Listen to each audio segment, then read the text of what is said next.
As I mentioned earlier, welcome again. My name is Dr. Chris Stadler, and I'm very excited to welcome you to our new student orientation session 2, which is our virtual program.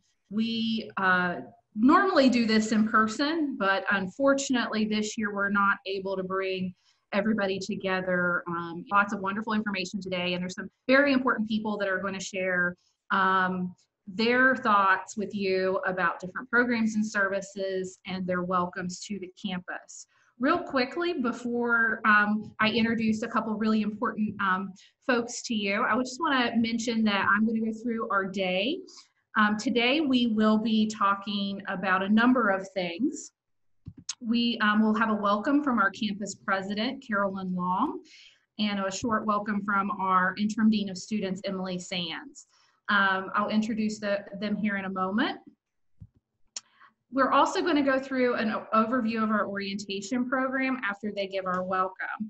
I am thrilled to introduce to you our great president, President Carolyn Long, to give you some words of welcome on our call today, and I'll turn it over to her.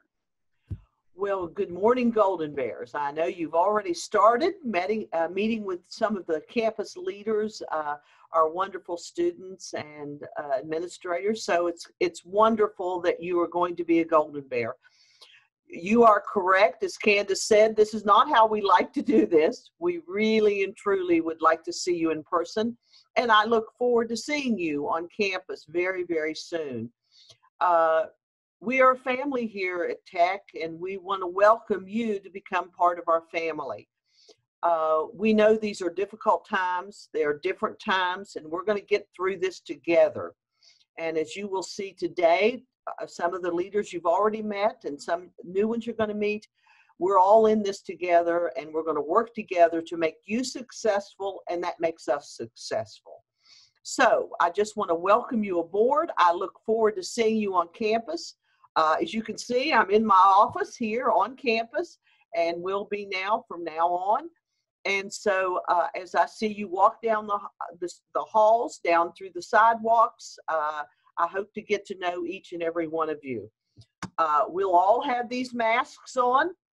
They're not what we want, but they are what we are going to need to do.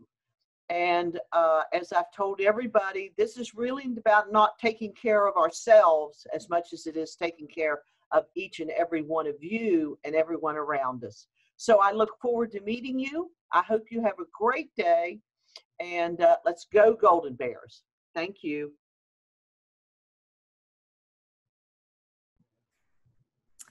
Thanks, President Long. We will talk a lot about a lot of things today, and one of the people who will lead one of those sessions is our interim dean of students, Emily Sands. And I'd like to introduce you to her now to give you some words of welcome from our Division of Student Life. So I'm going to turn it over to Emily. Thank you, Candace. Good morning, everyone, and welcome to WVU Tech. We are very thrilled that you are with us today and for the upcoming academic year. I'm glad for those of you guys that have moved into your residence halls. I know you're going to have a great experience in our residence halls, and we are very thrilled to have you on campus with us.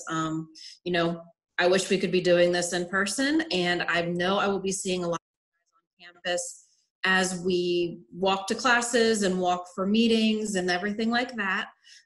So, you know, I ask that you just be nimble with us and be willing to accept the changes as they come. And, you know, if you do have questions, please feel free to ask us, and we will help you with the best of our ability. Thank you.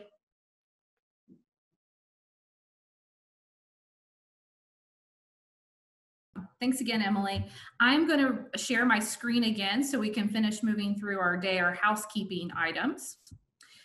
So as you can see, we're going to talk about a few things. You should have received an email, and this is my name again. Sorry about that. Our general session topics through the student life team are going to cover our student success programs. These are areas of the university that can assist you either academically, socially, and through your career preparation. So we're going to have a group of individuals that'll lead you through what are those programs and services and what those programs and services are going to look like this year. I know you've heard it 1,000 times that things are going to look a little different, and that's okay. We're going to get through it, and they're still going to provide great high quality services for you. Right after that session ends, we're going to move into our Adjusting to College Life session. This session is going to cover information about student conduct and community standards and campus safety.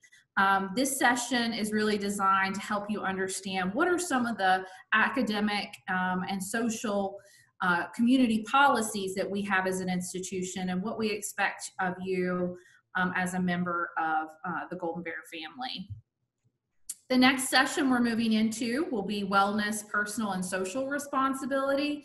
This session will focus on information related to being healthy, taking care of yourself, also being very inclusive on campus and ways that you can give back in service.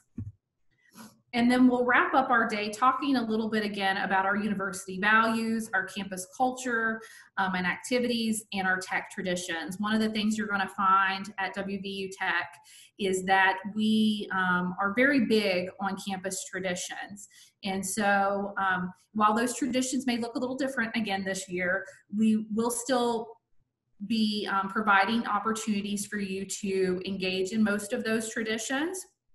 One of which is our, during new student orientation, we normally give every new student a welcome gift to our campus and a t-shirt. You'll find that you will probably collect more tech t-shirts while you're here than you ever imagined.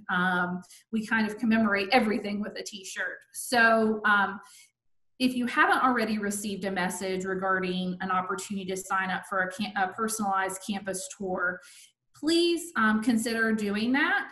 And I'll ask Jess or Jacoby, two of our orientation leaders, one of them to put that link in the chat to sign up for a campus tour, where you'll have an opportunity to meet one-on-one with somebody, to share information about campus, and to pick up that gift as a part of your welcome to us. I want to share with you, this is our contact information. All of the individuals who are talking here today are connected to the Division of Student Life, and you can find most of the links to the resources on the students.wvutech.edu website. So whenever you go to the home page, there's a couple of places that you're going to want to make sure that you're familiar with. The first is at the top of the screen. There's a link that says Current Students. Make sure that you look at that link. You look at that page and familiarize yourself with all of the resources and services available there. The second thing on the home page, you will see a link to new student orientation and to the Golden Bear information station. These are two important pages. The orientation site, that will give you my contact information and access to a lot of the resources that we're talking about today. And then the link for the Golden Bear information station, that is a station that's going to be set up in the Learning Commons, which you will see where that is on your campus tour, and you'll be able to schedule appointments and have orientation leaders connect you with campus offices at that location. So make sure you familiarize yourself with those two links. If for some reason you're unable to get to where you think that you need to be, there's two other ways you can contact us. The first is by calling us at 304-929-1232. And Cindy Hungate, who is our administrative assistant for Student Life, will get you to the right staff. You can also send an email to techstudentlife@mail.wvu.edu. Cindy also checks that email and will forward that on to whoever is the appropriate person to to answer your question. So those are just a couple of things today to get you started. We are going to be mindful of your time. We do hope to wrap up the call by noon. So I know it's a long time to be Zooming, but we really do appreciate you being attentive. If you have questions, feel free to type them into the chat at any time. We're also going to be answering questions throughout the day. And so at the end of each session, you'll have an opportunity to ask questions of the staff who led that session and of the orientation leaders. But if anything pops up, please feel free to use that. A couple other things. It's important to try to keep yourself muted. Sometimes background noise and things like that can really affect the call. So we want to make sure that if you're able to keep yourself muted. And just so you're aware, the call is being recorded today, and we just want to make sure everyone is aware of that. All right, well, the first thing I would like to do is introduce somebody who's very important to me and to the WVU Tech family, and that is Dr. Chris Stadler. He serves as the director of the Student Success Center, and he's going to kick us off for our first session for student success programs. So. Hi, everyone. If I've advised you, I always ask people to refer to me as Chris, but you might have already been advised by Carla or Amanda, or you've talked to Nancy. Those are the other advisors in the Success Center. I really just wanted to give you a couple of reminders for things that you need to do. Just remember that with the Success Center, you're with us, unless you're a transfer student now and on credit numbers and things like that. But the vast majority of you will be with the Success Center for a full academic year. We'll register you obviously for already registered for this fall. We'll register you for next spring, and then we'll register you again for next fall. Sometime after add drop week next year, we'll then send you on to your department for advising there. You can always come back to the Success Center. The only thing we can't do after that is actually register you. I also want to remind you that you need to take a look at your academic program, become very familiar with that. Look at some of the sample schedules. You'll also want to pay attention and talk to the faculty about prerequisites and things like that, because it differs depending on your major. I was reminded of this again the other day, that let's say you're taking a biology course and you end up, hopefully this won't happen to anybody, but you end up with a D in the course. You still pass it, but you got a D. If you are a non-biology major, you're fine to go on and take the next biology course or do something else. If you are a biology major, however, you have to repeat the course until you get at least a C in the course. Okay, so just be aware. It won't affect a whole lot of you, but mostly for the engineering folks and for the science folks. Okay, nursing, you want to stay on top and get the highest grades that you can, period, because that, again, that program is very competitive. I'll also ask you to, as we're getting closer here to the start of the semester, check your schedule, look for emails from tech, check out the website for updates. Some room assignments may still change, some other things may change. As we've gotten some math courses full, math department has juggled a little bit and replaced instructors and opened up other sections and things like that. So you just want to check and stay on top of that. Other things to know, tutoring. Tutoring is free. It's all peer tutoring. We will have an appointment book outside of the Student Success Center. What you'll do is you'll find the course that you want. You look up the tutor under that course who does that, and then you go through the appointment book to see what kind of times are open for them. And then you'll just make an appointment. That's really kind of all the major things that I want you to think about. Oh, one last thing. Always remember, if you have a question about anything in class, please raise your hand. We find most students don't raise their hands at all. And most importantly, the professor can't read your mind to know that you're not sure of something. So please do that. Become an active participant with your instructors. What I'd like to do now is introduce, and some of you already are familiar with her because you've received an email from her, Nancy Reisner. She's the coordinator of accessibility services, and she's going to talk to you a little bit about that. Thank you. Good morning. As Chris mentioned, I am a student success advisor. I am also the accessibility specialist at Tech. My role as the accessibility specialist is I help students who may have a disability receive academic, housing, or transportation accommodations.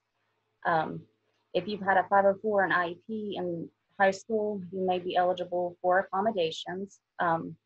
This fall, I will be doing all of my meetings virtually. There will be a sheet with information on how to contact me in the Student Success Center. And I just really quickly, I'm going to put in the chat box the link to be able to register for accommodations. After you've registered, you do have to submit documentation.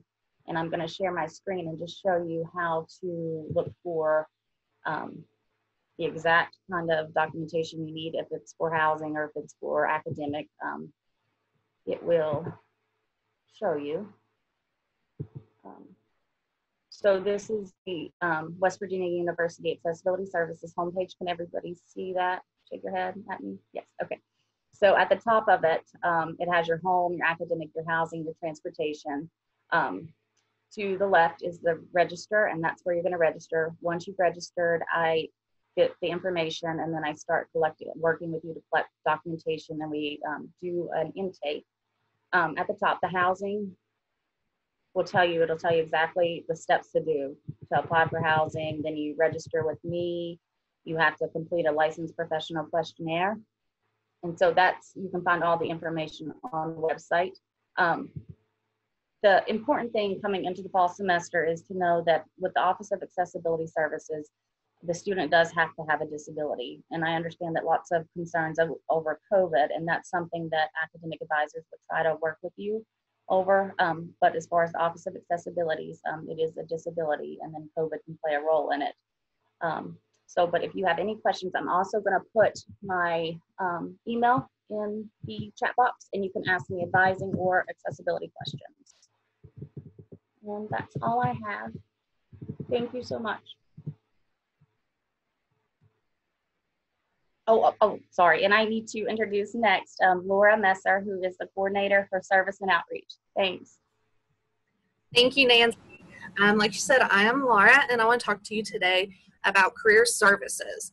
I think many of you have already started your journey with career services this summer when you did your career assessment. So using the reaction at the bottom, let me see a reaction if you have completed a career assessment prior to registering for classes. Awesome. So you guys are already on the right track of working with career services, because career is something that you think that's what you're going to do after college, but it's something that you want to start working on as early as your freshman year, on making sure that you know where you're going and on the right track. So with some of the things that we have available through career services, we have 2 events already scheduled in September. Both are going to be virtual. We have a career fair that will be able to work with numerous partners and employers from all different areas. And as freshmen, it's really good to go ahead and start doing this, because one, it'll allow you to start learning what this is about, start getting to know some of these companies, because it kind of gives you that practice run before it's really important yet to meet them. You kind of get that first impression and keep coming back instead of practicing before it's time for the big game, in the sense. Another thing that we'll be doing is our Suit Up event. This is a partnership we have with JCPenney's, where we normally would be going in the store, but this year we have the access to online shopping, which I think has a lot of benefits. We've worked with different partnerships with other areas on campus, and even students with working with Dress for Success. I know Jacoby last year assisted a lot of students with learning the skill of how to tie a tie. So we're going to work on being creative this year, but still providing those same resources. Other things you can do with career services is help keep your resume updated. We can help you with that.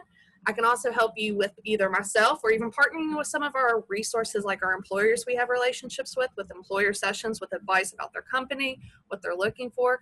Also, we have alumni who like to come back and they help you because they understand what it was like to be a tech student, but also understand the career field that you are going into and give you advice in doing resume workshops. They help you with mock interviews. Because how many of you have been nervous about an interview before, and if you could have practiced it and someone told you what you could work on, that would be a great skill to move forward. So those are some of the things that we'll be doing in career services this year. And we'll be moving forward with some different ways to just be creative during this time, because everybody knows everything's different, and that's okay because things are constantly changing and we just need to be flexible. So the next person I'd like to introduce to you guys today is Scott Robinson. He is our Assistant Dean of Trio and Diversity, and I'll let you talk to you guys today. Thank you. Good morning, everyone. I hope you're having a good day so far. Right now I'm going to talk to you all about our Trio Student Support Services program here on campus. We are a grant program run through the U.S. Department of Education, and we work with students who are the first in their family to earn a 4-year college degree, or if you receive the Pell Grant, or if you're registered with the Office of Accessibility Services. I do want to mention that if you have a sibling that's already in college, you are still eligible for our program. Some students are concerned that maybe they have an older brother or sister who are enrolled at another institution, or they're enrolled here at Tech, and they get confused as that they're not eligible for our program. Even if you have a sibling that's currently in college or has a degree, you are still eligible for our program. Some of the services that we provide, we have a variety of tutoring options for our participants. We actually have a professional math tutor who works with students one-on-one to provide tutoring, and that will be done virtually this fall. We know that students struggle with math, and we've dedicated an entire staff person to just help students through that process. And if anyone, including some of the orientation leaders, have had tutoring with Phil, they can tell you that Phil is an amazing math tutor. We also hire students here at Tech to serve as peer tutors, and they're available during the day, evening, and weekends. And another option we offer, which is kind of neat, is we offer 24/7 online tutoring through a app called Photo Study. And not that you would ever do this, because you're all going to be great students and you won't be up at 2 a.m. doing your math homework or needing help with chemistry. But if you were by chance, the app will connect you to a certified tutor to help you with your tutoring. And the cool thing about the app is it actually saves it to your phone, and then say you need a refresher before the test, or you forgot the steps, it will save it and you can go and access that information whenever you need it. We also have staff here in our department that work with you. We have an assistant director. We also will have a college success coach on staff here soon. And we have our administrative assistant. And the cool thing about our program is that we are with students their entire time at Tech. So we get to see you from your freshman year until you walk across the stage. So that's a really unique opportunity for us. We have a computer lab with free printing, which is also a plus for students, and that will be available this school year. If you need to print off academic work, we can help you with that if you're in our program. And we do some cultural trips as well. This year it's a little bit different just because of COVID-19 and restrictions on travel and making sure that we all keep ourselves safe. So in the future, we will do some graduate school tours as well as some cultural enrichment trips. A couple of years, well, year before last, we went to New York City and toured NYU, but also went to Princeton, New Jersey, and toured Princeton for graduate school, and then took part in a lot of cultural enrichment activities in New York City, and we paid for the entire trip. And one thing that students absolutely love about our program is we award scholarships during the spring semester. And this year we're very excited that we're going to be able to offer over $36,000 in scholarships to eligible participants. And so we can help reduce your loan costs during the spring semester or help pay towards your bill during the spring semester. If you're interested in joining the program, our application is on our website, but also we are going to host a session at 2 o'clock today. If you are interested, you can join, but also we have sent some emails out to folks, so you may have received an email from us about the session at 2 o'clock. Come on and join us. We're going to have some fun on Zoom and play a few games, talk about our program. So if you're able to be there, we can't wait to see you. So that concludes I talk about Trio Student Support Services, and I'll hand things back over to Dr. Candace Stadler. Thanks, Scott. all of the programs that were mentioned just now are here to assist you to be successful. But I'll say again what I say to students all the time. It's really important that for you to be successful, for you to get to know us, because that's going to help Chris or Scott or Laura or Nancy or Carla or Amanda or whoever in the Student Success Center help you be successful. And that's really our main goal, is to make sure that we help you get to wherever you want to go in life. A couple of things I wanted to mention is in the chat, we did put links to the Career Services page, the Student Success Centers page, Accessibility Services, and TRIO Student Support Services.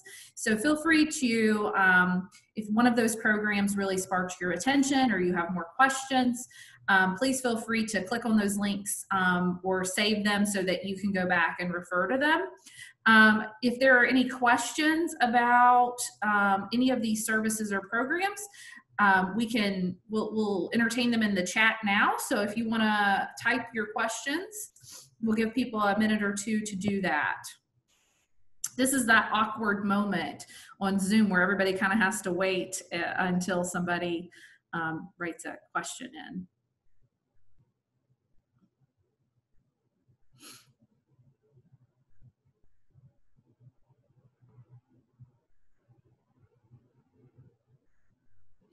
Okay, there may not be any questions right now, but if there are, we'll have time later today to revisit those. Another place I just want to mention again, earlier I talked about the Golden Bear Information Station, and I'm also going to put that in the chat. That is an important, it's going to be an important thing for you to connect with in the first couple weeks if you have a need to get in contact with a specific office.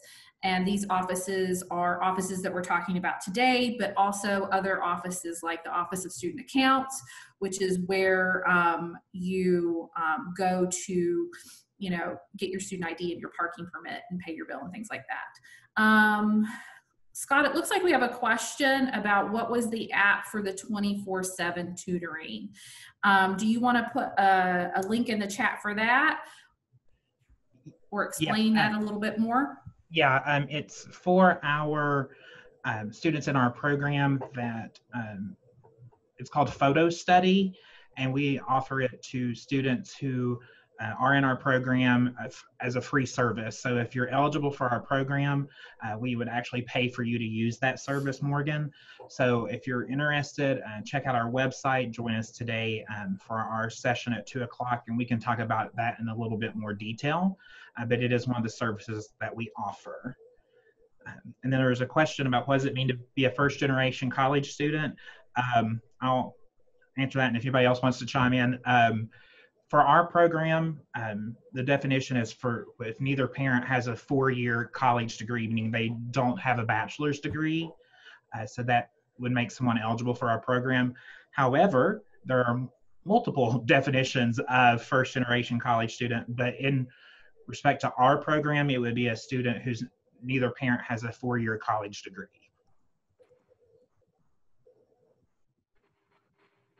Candace, can I take see Hannah Williams asked a question about helping my friend enroll in school. Doesn't that have any classes yet? It's not too late. Absolutely. Hannah, thanks. Hannah, it's not too late, but the turnaround is going to be very tight to make sure that she has everything needed for the admissions office to get her enrolled, or he.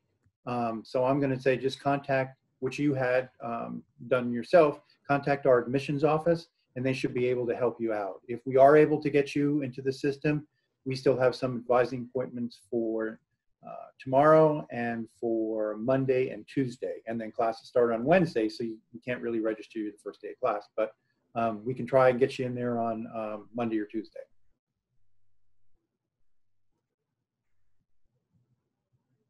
Great, all good questions. There was a question about, can I join TRIO without doing the Zoom meeting at 2? I believe there's an application process, correct, Scott? So even if you're unable to join the Zoom call, you could also Yeah, you can go online to our website that Candace has already posted, the link to the website, and you can click on Join Now, and there's an application that you can fill out. With the application, there's some information we have to request because we're funded through the U.S. Department of Education. So there's information that we need to have in-house to keep record of. But yeah, you can go in and apply, and we will reach out to you after we receive your application. But you don't have to be at the session at 2 o'clock. We know that folks have work to get to or may have other plans. So if you can't join us at 2 o'clock, you can still go to our website and get our contact information there as well, our emails, our phone numbers, to reach out to us about the program as well. But all that's on the website, and feel free to apply through there as well. Like I said, mentioned great questions. And feel free to continue if something pops up, and we'll try to get to all of your questions, either through answering it this way, or we'll have somebody respond to it in the chat. I would like to introduce Emily Sands, who is our Interim Dean of Students, to discuss our next session, which is Adjusting to Student Life, and is going to talk about those areas of student conduct, community standards, and campus safety. So I'm going to turn it over to Emily. Thank you, Candace. Good morning again. So you guys all grew up with your parents or guardians giving you a set of expectations and guidelines and rules you needed to follow. Well, now that you're members of our Golden Bear family, we have the same. We have a set of expectations and rules and guidelines that we want you to follow. We're not going to ground you, but we do have sanctions, educational sanctions and things that we can apply. So I do want to show you where you can find our Student Code of Conduct. I do advise you to read it because it is an important document, because it tells you everything and anything about the university. So if you would go to students.wvutech.edu and scroll down here, it's going to be this link right here. We call our student handbook the Bearfax. We are working on getting it as a web page as itself, but right now it is a PDF that you can download and read. And it is broken down here by department and what you might need help with. These, if you open the PDF, these are all clickable links that will take you directly to that page. So what you're gonna wanna look at, and I realize it seems like it's a really long document. It's about 40 pages, the Code of Conduct itself, but do read it because it will be important to you during your time here. So what is involved in the Code of Conduct? Like I said, it's our expectations of you. It's what our community standards are. I'm going to highlight a few of them for you, just so you guys all know the same information. First and foremost is that we are an alcohol-free campus. It does not matter if you are 21 years of age or not. You are not allowed to drink on campus, and you are not allowed to have paraphernalia on campus. If you are caught drinking or are found to have the paraphernalia, you will be referred to our conduct process. The other thing is we are a tobacco-free campus, and we have been for quite a few years now. And when we say tobacco, we mean all forms of tobacco, whether you chew or smoke cigarettes, and this also includes our e-cigarettes and our vape pens. You are not allowed to do those on campus and in our buildings, so just leave them in your car or leave them at home. The other thing is hazing and bullying. We take a very strong stance on that and do not allow for that. If you do experience what you are feeling is hazing or bullying, please come talk to me and talk to my office, and we will look into the situation and address it as necessary. The other big one is physical altercations and violence towards other students or others in the community. I'm going to be honest, higher education in West Virginia is small. So even if you would get in trouble at another institution for something, they can still tell me, and I can hold you accountable via our with our code of conduct. But physical altercations and violence are not allowed. Those are actually one of the few things that can get you suspended or expelled from the institution. And just so you understand the difference, suspension is a temporary separation from the university, just so you have some time to sit out and think about, how you can maybe change your actions and come back and be a more productive member of our community. Expulsion happens to be a permanent separation. Those are rarely used. You guys, in my 10 years here, I have never seen a more responsible group of students as the Golden Bears are. If you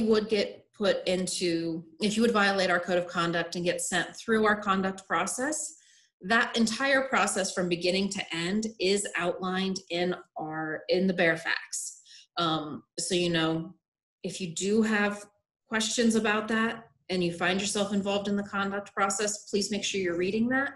Or if you have further questions, please make an appointment to come see me, and I can help guide you through that process and explain how things work. The other thing that we take very seriously at Tech is academic integrity. We want you guys to be writing your own papers, and with writing those papers comes citing them correctly. Your professors will help you with that. You also are expected to take your own tests and quizzes and turn in your own projects. You can't turn in work for someone else. That is a violation of our academic integrity process. And just so you know, we do work with the main campus and their Office of Academic Integrity to manage this process. I'm going to share my screen again and show you where you can find that information.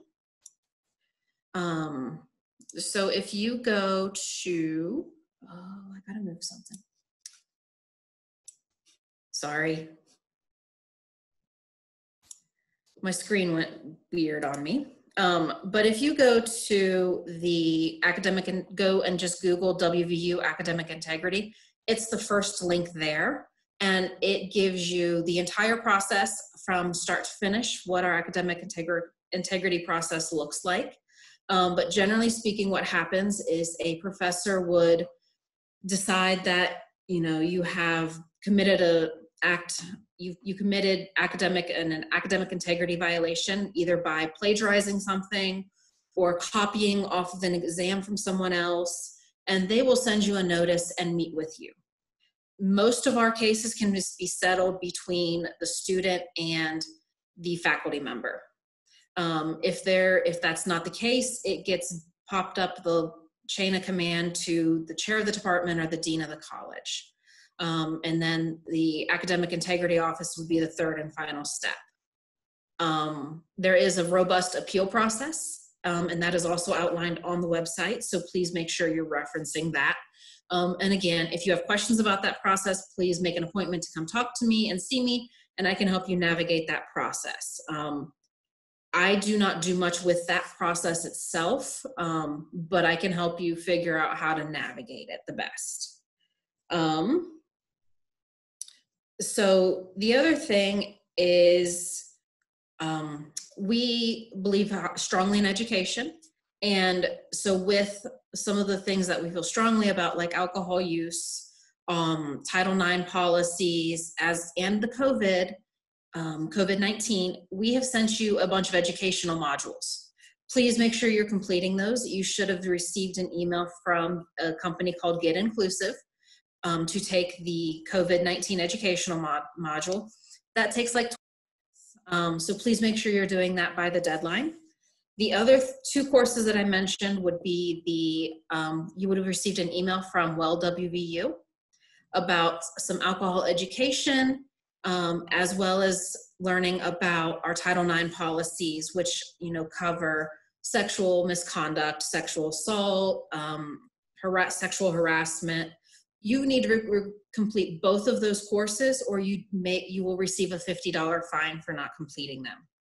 If you do have questions or you haven't received that information to take those, please contact my office and let me know, and we will get you set up with that.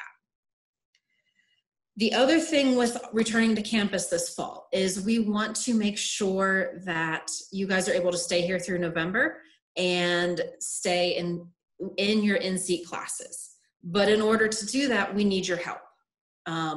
You know, we are requiring everybody to wear masks this fall. If you went to your testing, you should have received your safety kit. You know, and if you have not scheduled that testing, we still have testing this afternoon and tomorrow. You have to get a test before you can go to classes. We actually have to have the results back before you can go to class. That's why we're doing the testing right now. The other thing is, you know, and this goes back a little bit, and Scott's gonna talk about this a little bit more as well.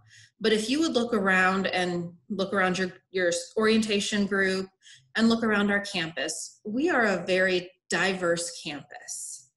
You know, we have students that come from 25 different countries and 30 different states. You are going to meet someone that is not the same as you.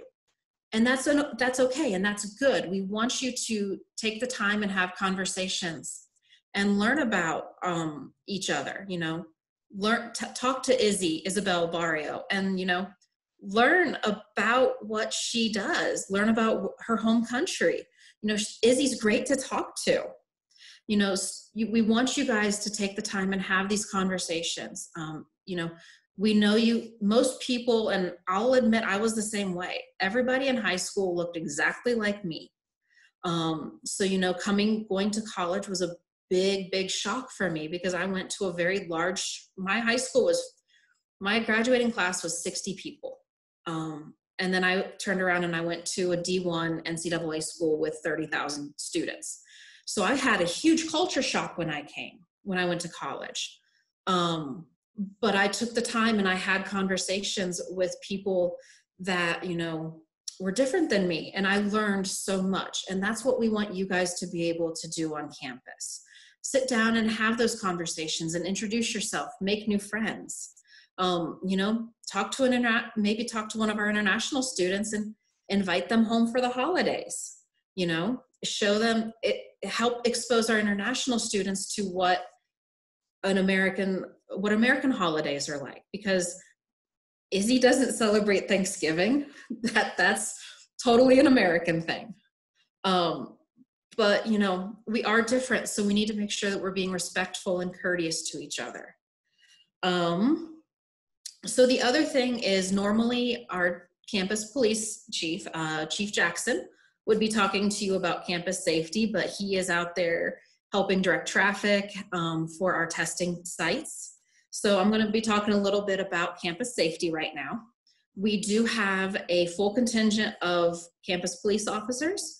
Our campus police officers are full-fledged police. They go through the same training as the state police at the State Police Academy.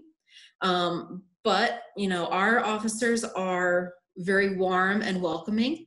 You will see them around campus. They eat lunch and breakfast in the Bears Den. So if you see them, please say hi to them. They enjoy getting to know you guys. They are here to help you. So let them know how they can help you. You will see them come to programs. They actually host their own programs. They do a safety, they work with our counseling center and do a protect class, which is a self-defense class. They do some bystander intervention stuff. You know, they're very out and active in our campus community. So if you see an officer walking around, please feel free to say hi to them. They love to have conversations with our students.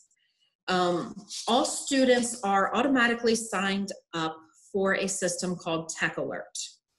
This is a text messaging and email system.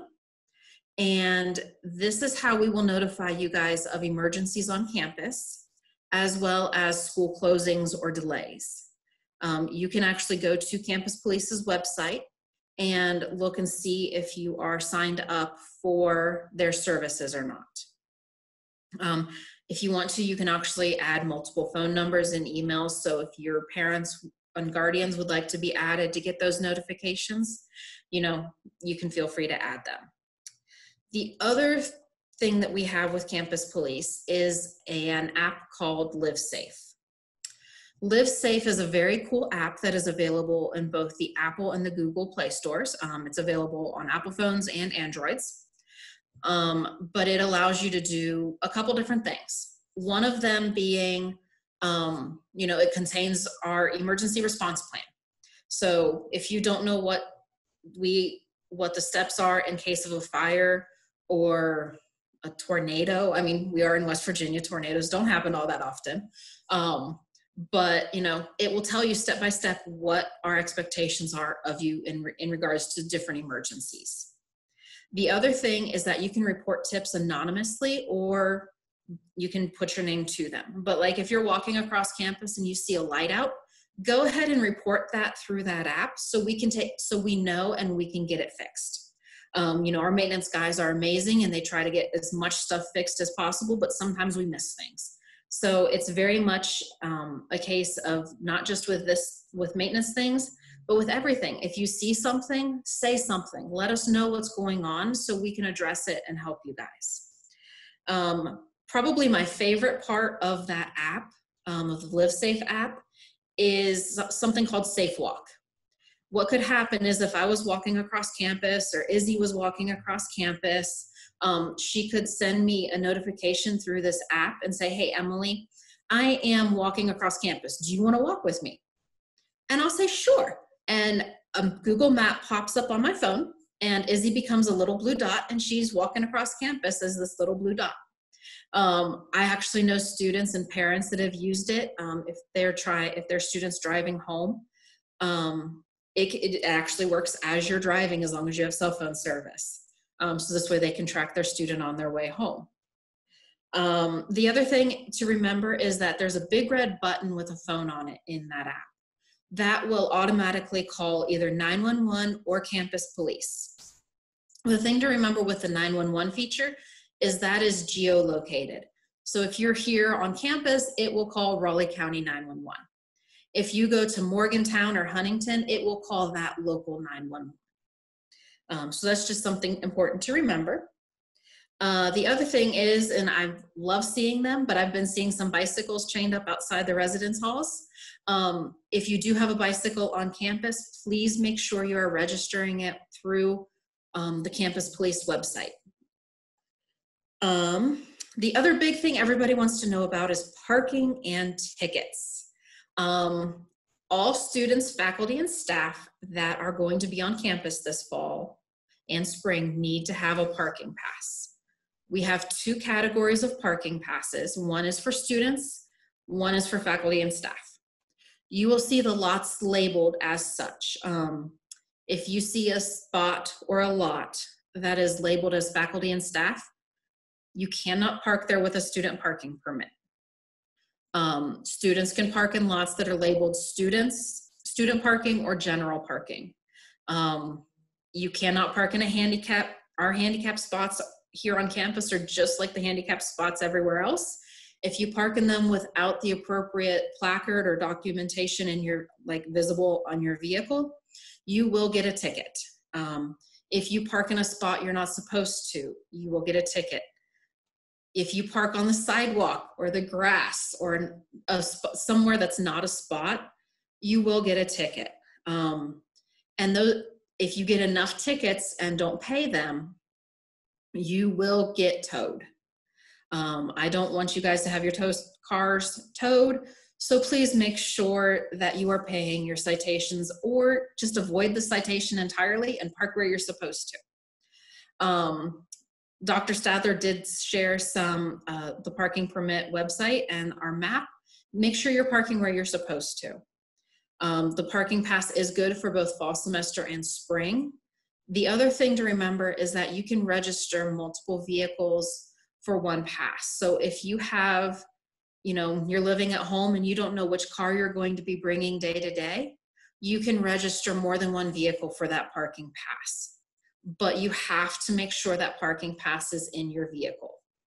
If you've moved into the residence hall, you should have received your parking pass when you moved in, if you had already purchased it.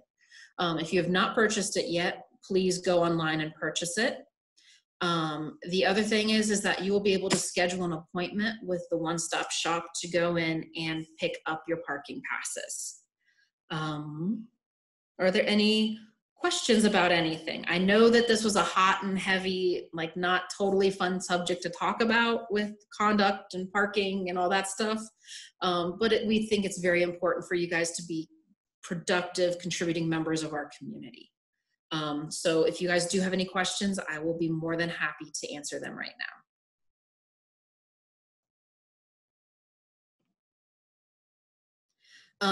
My email is there's a question about the modules and they haven't received them yet. My email is ejsands@mail.wvu.edu. Candace put it in the chat too, so feel free to email me and we will get you there. Your student IDs. You have to upload your photo online. The One Stop Shop has a process on their website that tells you step-by-step how to submit your photo, and then once you get your photo submitted, they will print your ID and you will make an appointment to pick it up. The other thing to remember is that we do not ticket for parking usually about the first week and a half of classes. So if you don't have your parking pass right now or on the first day of classes, it's okay. They're not going to ticket right away.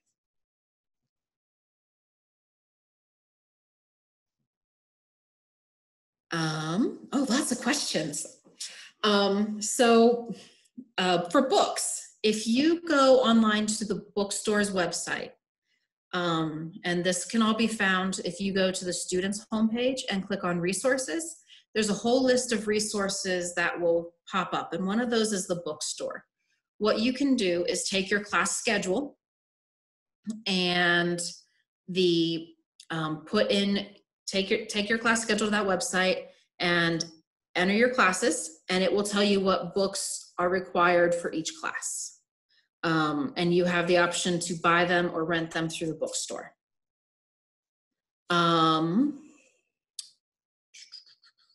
Yes, the Title IX thing is Voices of Change. I will clarify that. I'm sorry. Thank you for that question, Hunter.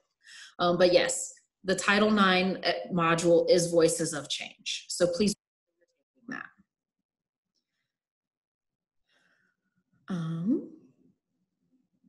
And OLs, if you want to chime in on any of these questions, you are more than welcome to as well.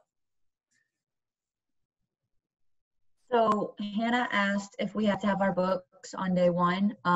No, because a lot of professors understand that books can get delayed, especially now with COVID. So you should be good for day one. And your professor will also tell you when you guys are going to start using your books. I will preface though, make sure that if the book is required for a class, to try to get that as close to the class started as possible, because we want to make sure that you have all of the materials that you need to get started. A lot of times books are also available on reserve in the library. So if there's a delay, make sure you check with the library to see if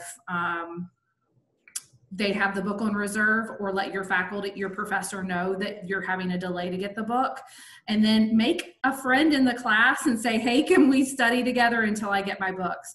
We don't want anybody to be worried about making sure that they don't have the materials they need. There's lots of chat. It looks like, yes, the bookstore does do some price matching. I know that. It would be best to contact them directly. I know that they also rent textbooks and things like that. So looks like Jacoby put a link to the campus police department. Livesafe, if you go to either your, whatever phone you have, either it's the Google Play Store or your Apple Store, you just type in Livesafe and you'll be able to download the app and then put in the university. So it's important to remember that the Livesafe app you want is the one with the blue shield. And one other really cool thing about the Livesafe app is, so say you go visit someone at main campus, you can actually switch your campus, switch the school to West Virginia University, and you'll get all of their safety information. Or same with Marshall University in Huntington. If any school has Livesafe, you can pull up their safety information if you go visit them.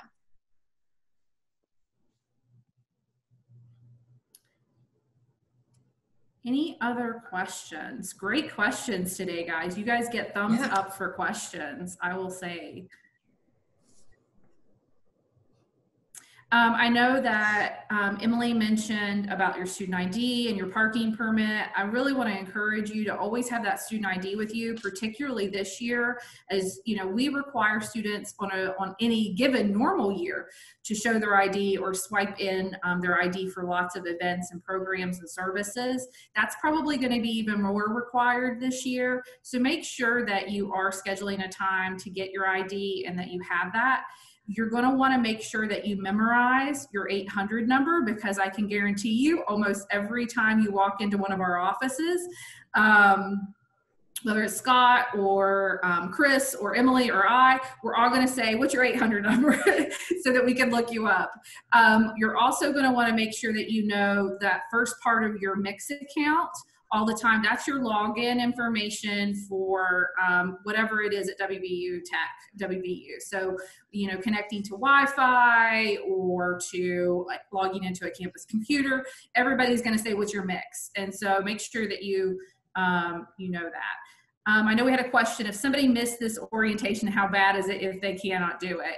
Well, we really encourage students to participate in orientation. This is very important information. We have another session scheduled for Friday. Our session tomorrow is full. So if they're able to, we would highly encourage them to go online and register for that session.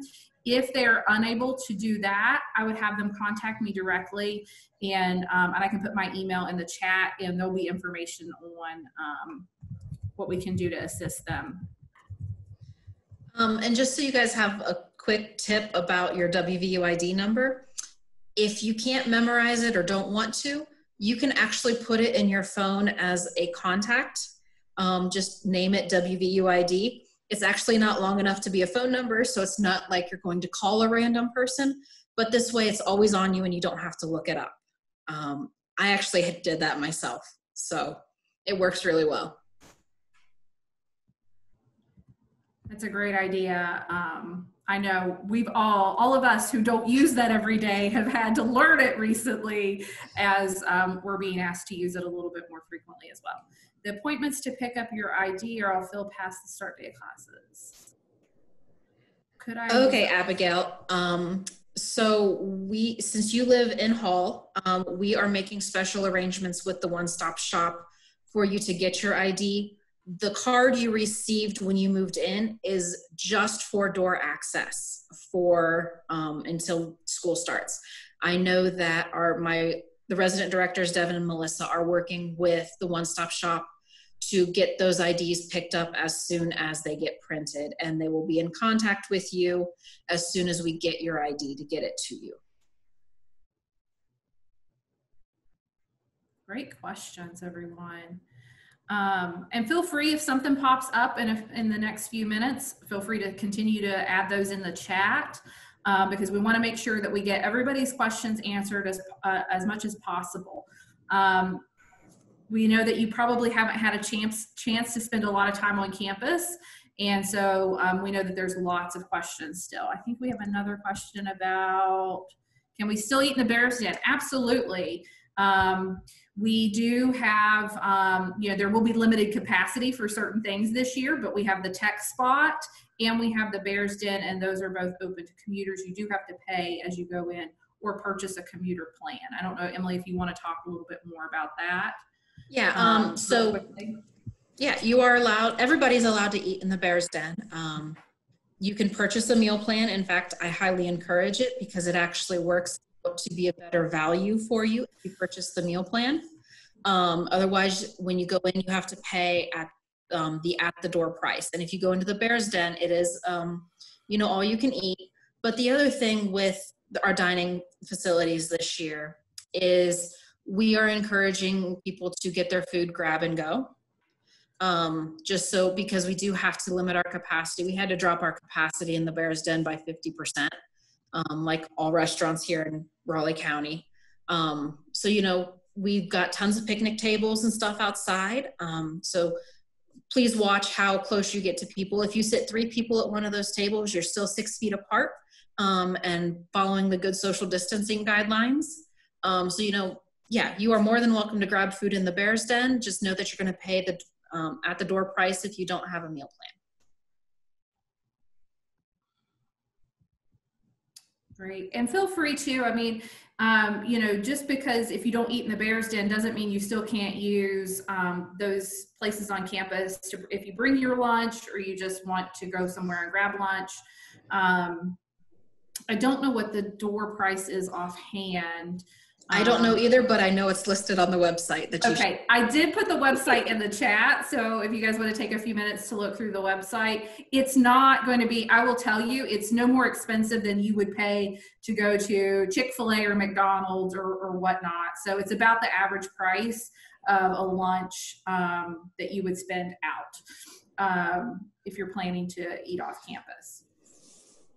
Another thing that I would also encourage you to consider, especially while it's nice weather, if you have, you know, an outdoor camp chair that you can just throw in your car trunk, if you are a commuter and you want to get together as a group outside to do studying or whatnot, having that extra chair that you could just pull up in a group to talk, I think that's another great way to still have social distancing but being together, and you have your own kind of space, so you don't have to worry about it. Okay,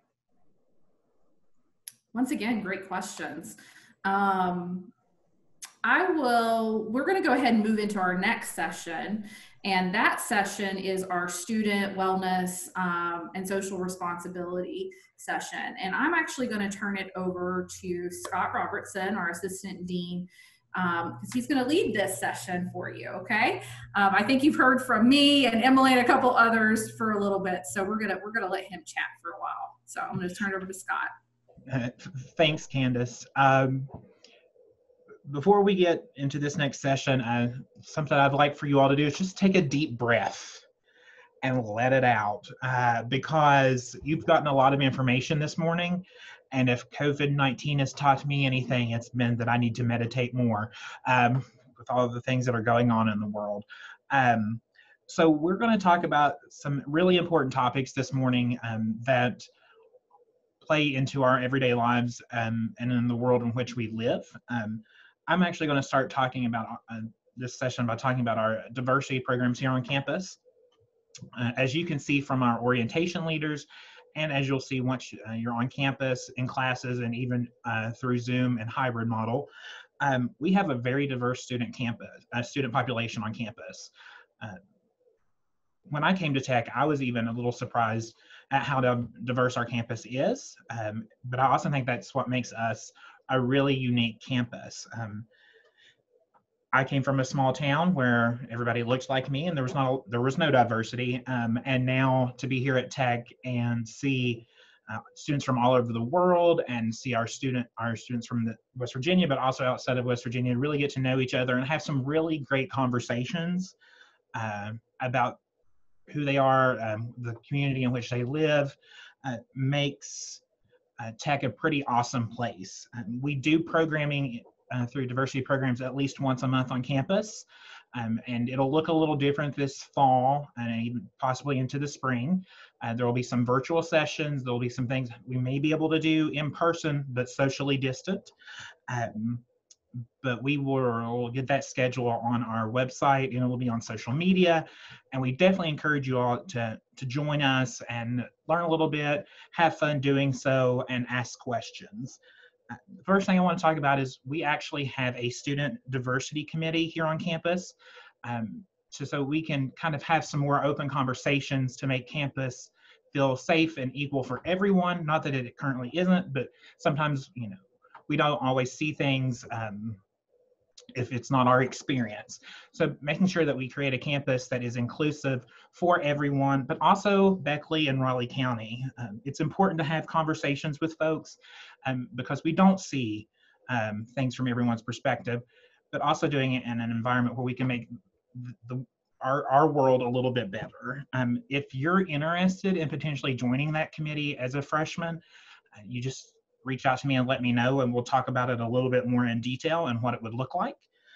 The other thing is this fall, some of the sessions we're going to do, and we're going to work with our next speaker on that as well, is advocacy. We find that we want students to understand the power of their voice.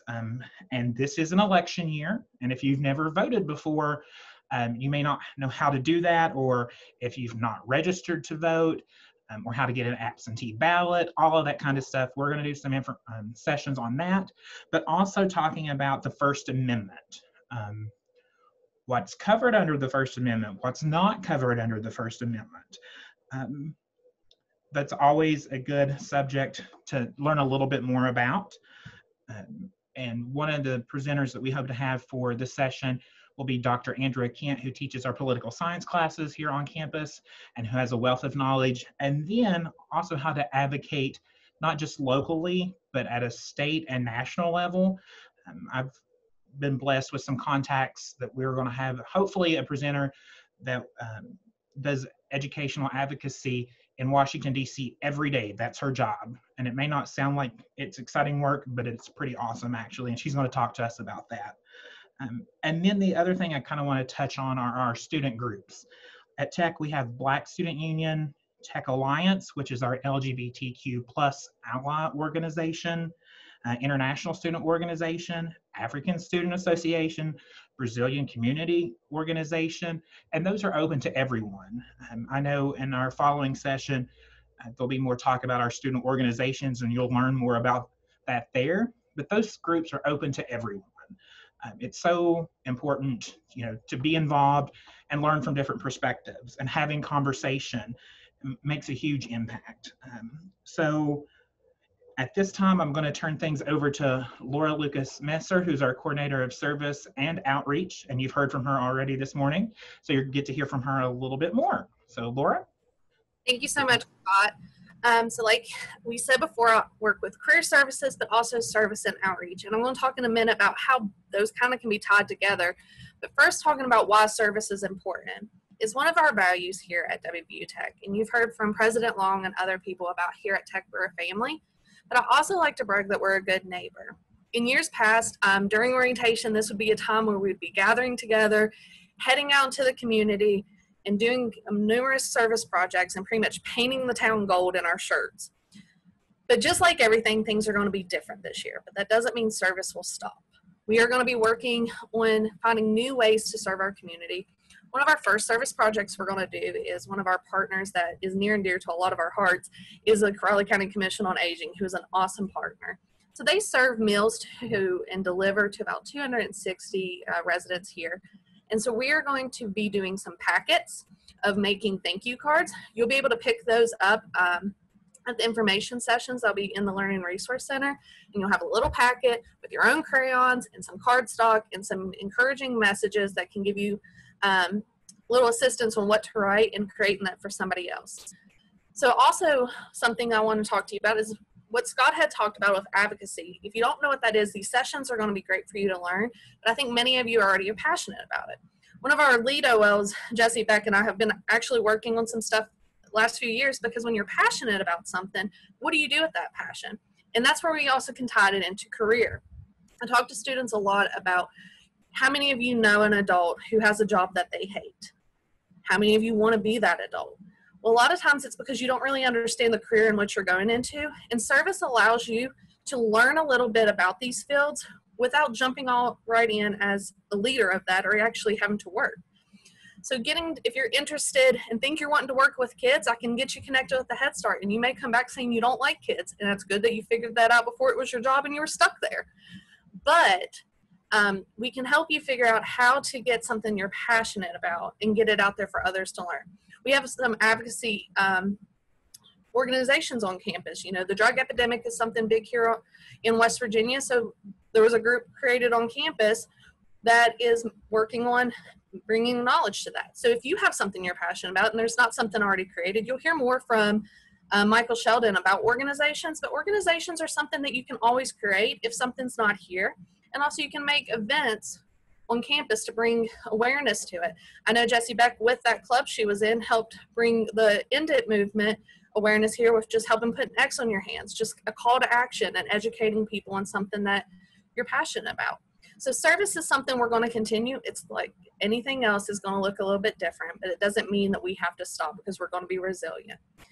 So another person I have the pleasure of introducing, I believe she is now on the call, is from our Center of Counseling, Mary Hoke.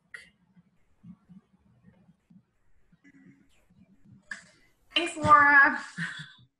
Hi, everybody. My name is Mary Hoke. I am a behavioral health therapist here at Tech.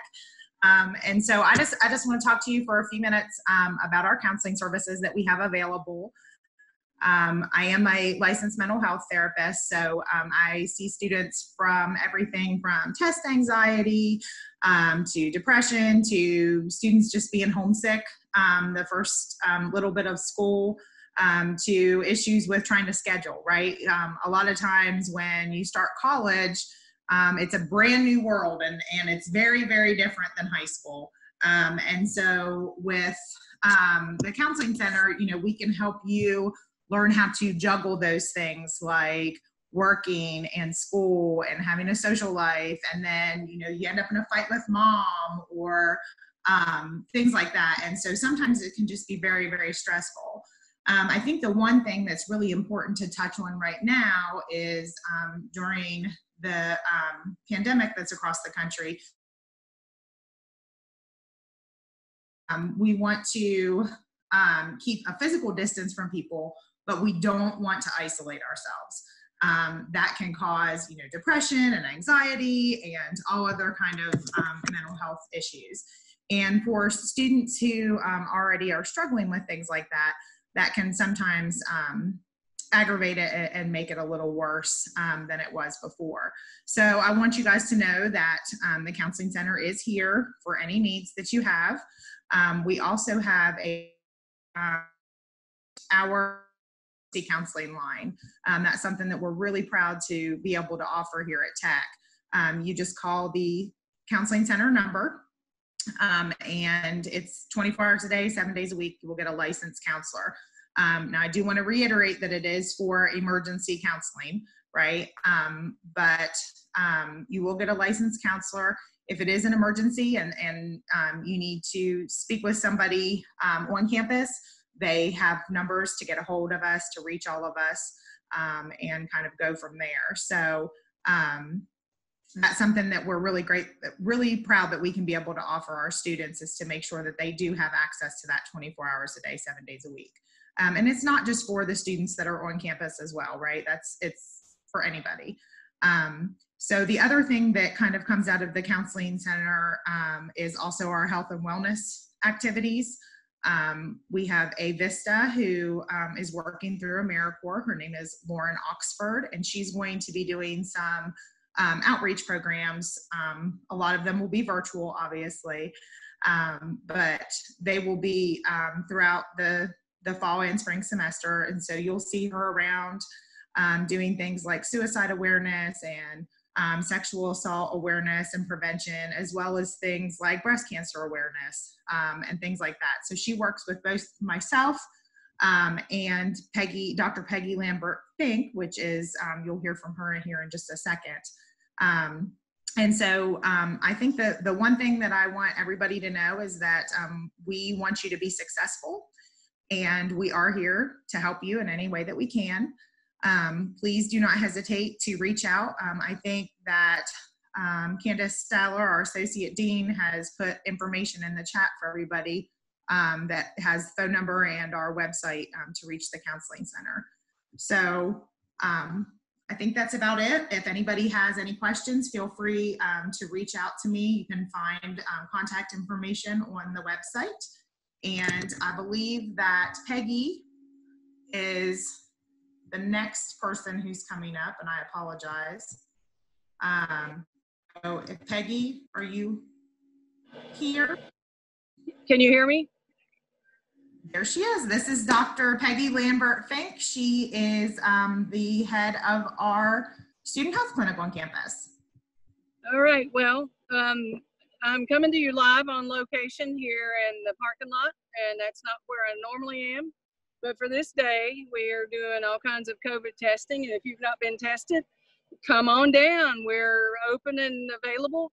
Got to let you know that they're going to close Van Meter tomorrow. So drive-through's your only option, or walk through the lanes here. But we're here and we're testing, and that's, again, not normally where I see people, but this year at the Student Health Clinic, it's a little different. You need to make an appointment, and I think somebody may put that information up on the chat, the email, and you can email me to get an appointment, or you can call me. And so been pretty productive. Appearing yesterday, I had several calls or emails. So if you need services, again, you need an appointment, you need to bring your insurance card, you need to bring your mask, and just watch the social distancing within the clinic setting this year. I'm available if you're not feeling well, you're sick or anything, you can give me a call. You need birth control, or you need a refill of your medicines. We have, you need to bring your insurance card also in case you need laboratory tests, x-rays, or prescriptions. We have more than 50 drugstores in the Raleigh County area. We have one that will deliver your medicine. If I call it in, they can have it in the parking lot at your residence hall that same day, and the exchange will be between you and them, and it's legal to have our drugstore people deliver that. That's a good thing, especially if you don't have transportation or you have a conflict in time. What else? Please know your allergies. If you need prescriptions to have a 30-day refill, you need to get in touch with me sooner than your last pill so that we can make arrangements on that. Any other condition, diabetes, high blood pressure, anything that's chronic illness, come sooner than later, and let's talk about what you might need so we can be prepared. Look forward to talking to you again. Today I'm on the parking lot. If you want to come by and chit chat, glad to do it. We'll be here till 4. If you've not had your COVID test, you got to have that before class starts, and you want to get it done in time to get the results. So results have been taken 3 to 4 days, and we're looking forward to meeting one of you. If I don't get to see you when you come through, look me up. I'm the wild woman running around, probably trying to bark you or stick your nose, swab in your nose, that is. I really want to welcome you to this campus. We really are a lot of fun, but right now is some things that we have to work with, and COVID is one of those, and we will work through it and be successful. So let's talk sooner than later, and I look forward to seeing you on campus. And I'm not sure who's next. I'll defer to someone that knows more than me, and I'm going to get back out in the heat and look forward to talking to you again. See ya. Thanks, Peggy. This is a time to ask any questions that you may have regarding diversity programs, service and learning, mental health. We're all here, and if we can, the student questions about the Student Health Clinic. This is your time to ask questions, and we know that you all today are very good at asking questions, which is awesome. We're very excited about that. So if anybody has any questions, we will try to answer them the best that we can. I will say that one of my favorite activities that we do here at Tech is the community service project at New Student Orientation. Folks on the call that work in student life, and even across campus, you would see us out there with students in this lovely August heat and humidity, doing activities all over campus, well, all over the county and the, southern West Virginia, to be honest. So, you know, make sure you take part in those activities. Laura is awesome to work with. So, you know, you'll probably see some of us at those activities as well, socially distant, of course. So do you all have any questions? Okay, what does the LGBT program consist of? Well, I can answer that question. The Tech Alliance, the LGBT student organization, meets and hosts different activities on campus. They've hosted everything from watching episodes of RuPaul's Drag Race to doing activities such as a dance-a-thon or a prom for all students here on campus. There's they host sessions like our other student organizations, or meetings, I mean, and talk about issues and concerns that they may have, or do some planning of activities. There are several of our orientation leaders who are involved with that organization that if any of you all want to chime in, you can feel free to do so. But it's, they meet about once every 2 weeks, but they do programming, try to do activities at least once a month. And it just depends on what the group would like to do as far as activities with the student organization. Any other questions? That was a good question. If not, we'll turn things back over to Candace, and we'll still be around to answer any questions you may have. Great, thanks Scott, thanks Mary, Laura, and Peggy. We appreciate all of the information. And I know that this year, health information and mental health information is going to be even more of importance than even previous years. We all need to make sure that we're taking care of ourselves, both mind and body, as we start this new endeavor. It's new for all of us. So I told somebody a long time ago I hated that term new normal because I don't want this to be our normal ever, but it is going to be our what's happening now for a while. So I'm going to go with that, what's happening now for a while. We are getting close to the end of our call. We're going to go into our last session, which is our university values, campus culture, and tech traditions session. Just real quickly, I know a couple people have mentioned the that we have 5 values as a West Virginia university system. And WVU Tech is a member of that system. And the West Virginia system has about 30,000 students across the state of West Virginia. And along with students, faculty, and staff agree that these 5 values are things that we uphold as an institution. I wanted to throw it out there to see if there are any OLs that could name me the 5 values. You might get a special prize. They're all smiling. Huh? Service. Okay, Jess says service. Accountability. Appreciation. Respect. No, that was mine. Yes. So we got appreciation, respect, Accountability. accountability, Curiosity. curiosity, You said service. service, There's another one. Appreciation.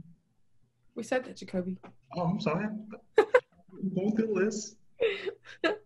Service, curiosity, accountability, respect, appreciation. you guys got them all. Yeah. Accountability. Yeah, you got them all. Way to go, guys. And we talk about them quite a bit. We talk about them at New Student Orientation. And normally during orientation, you would be participating in a program called New Student Convocation. And at that program, you're formally welcomed into the WVU Tech academic community. And they talk a lot about values at that program. Unfortunately, we're unable to do that this year, but there will be a welcome convocation video that will be shared with you next week on social media. Really, we value service because we want to be good members of our community. We want to encourage students to not only be great engineers and nurses and doctors and whatever it is that you want to be when you leave WVU Tech. We want you to be a great citizen. And a great way to build those citizenship skills is through service. Another thing that service allows you to do is to explore. In career services, Laura mentioned how many events happen and how that office is there to prepare you for that next step after graduation. And sometimes we don't know what we want to do when we come to college. And so service is a great way to see if you want to be a vet because you go and work with animals, or if you want to be a doctor or whatever that may be. So service is our first value. The second value is curiosity. And I say all the time that engineers, and I pick on engineering because I work a lot with them in my role as the associate dean, that engineers are some of the most creative people and innovative people that I've ever worked with. And that's because they're always curious. They want to know how things work. And I think that you're going to find throughout WVU Tech that there's a lot of people that are very curious, not only about how things work, but how people interact with each other and how they can make the world a little bit better. So curiosity is one of our values. You've also heard a lot today about respect. Emily Sands, our interim dean, talked a lot about respecting one another and how we encourage and really require you to do that. Scott Robertson, our assistant dean, talks a lot about respecting each other's differences and values. And so that's something that we feel strongly about. Everyone should have an opportunity to live with dignity and not have to be concerned about their own ability to function as a human being. And so we want to have that respect across our system. And because feel so strongly about that and about owning up to what we do, is we have accountability as our fourth value. Accountability is really that sense that, whenever I'm wrong, I'm willing to change my mind and listen to other people. I'm also willing to step up and say, I'm accountable to this. Wearing a mask, which we've all talked about, right? Here's my mask for today, is really important. It is something that I am being accountable to you by wearing my mask. I want to make sure that everyone that I come in contact, all of the students, all of the faculty, staff, my colleagues, that I'm keeping you safe. And that mutual accountability and respect that you have for me, I hope that you wear that mask as well. So that's just one way that we're doing that this year. Our last is appreciation. And you'll find throughout the year, we take an opportunity to celebrate lots of accomplishments that Golden Bears have. We want to celebrate this for you. This is a huge milestone. College changes your life. And so unfortunately, we're not able to do this in person, but this is still special and we do appreciate you. And that's why joining us for one of those campus tours where you can pick up your new student gift. And the OLs have seen them and they gave me a double thumbs up in terms of the gift this year, right guys? Yes, they all think that they're great gifts. So make sure you sign up for that. You definitely want to get your tech swag. But we also celebrate lots of things. We celebrate student leadership. We celebrate student scholarship. We celebrate just knowing one another and being a part of this community. And you're going to learn a little bit more about that through our tech traditions, because a lot of those traditions focus on celebrating just being a member of the community. Those are our 5 values. I know that you probably are not going to remember all those values today, but it's important for you just to know that that's what we're about as an institution, and that we hope that throughout your experience here, you're going to have an opportunity to work on those values with us. For campus culture, I want to introduce you to Michael Sheldon. He serves as our senior coordinator for student programming and organizations. And he works very closely with me on our student development team to provide student programming, also leadership for our student organizations and our student government association. He's going to talk to you a little bit about how that's going to work this year, and how you can also get involved in groups like SGA. So I'm going to turn it over to Mike now. Hi, everyone. As Candace said, I'm Mike Sheldon. I'm the Senior Coordinator for Programming and Organizations on this campus. It's a long title. I'm going to go over what that title means. So student organizations,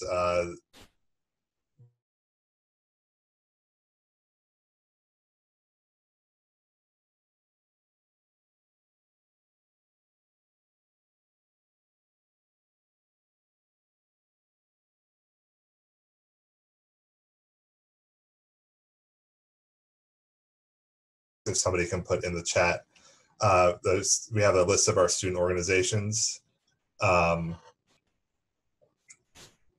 They are they're listed on here, and you can break them down into different categories. So there's, as Scott mentioned and Laura mentioned earlier, there's the advocacy group, which those are the advocacy organizations, the ones that are out there trying to find support other ideas and individuals for them. Or we also have a lot of our academic policies, or not policies. Sorry, we have our academic organizations. They are broken down into our business and social sciences organizations, and then also our engineering and sciences association. So if you want to be involved with clubs with your majors, they're there. We also have a number of faith-based organizations. We know a lot of people, when they come to college, they want to continue practicing their faith, so that we do have organizations there. And we have social and special interest organizations, and those are anything that really doesn't follow in the other categories. Those are things such as we have a bowling club, and we have a gardening club, and things like that. So you can go in and look there. They do have contact information, but some of that may be outdated. These are from last year. Some of the names on there are from seniors who graduated, and we just haven't updated them yet, but you have, there should be somebody on those contacts that you can get a hold of to learn about meetings. If there's an organization on there that you want to, or something that you want to start that's not on there, it's very easy to start an organization on campus. You can just email me. We can set up a time where we can talk on what we can do with that as well.